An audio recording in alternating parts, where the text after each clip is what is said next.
തുണയാകുന്ന ദൈവം. 1 ദിനവൃത്താന്ത പുസ്തകം 12-ാം അധ്യായം 18-ാം വാക്യമാണ് നാം ചിന്തിക്കുന്നത്. ഈ വാക്യം ഇങ്ങനെയാണ് നാം വായിക്കുന്നത്: നിന്റെ ദൈവമല്ലോ നിന്നെ തുണയ്ക്കുന്നത്. ദാവീദിനോട് പറയുന്ന വാക്കുകളാണ്. ദൈവമാണ് നിന്നെ തുണയ്ക്കുന്നത്.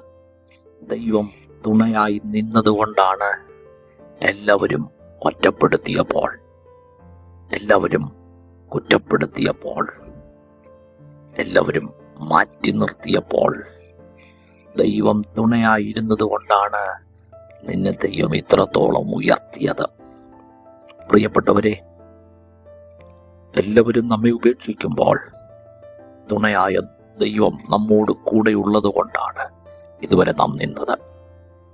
കർത്താവേ, ദൈവം ഞങ്ങൾക്ക് തുണ നിൽക്കണമേ, കൃപയിൽ പൊതിയണം. യേശുവിൻ നാമത്തിൽ തന്നെ. ആമേൻ.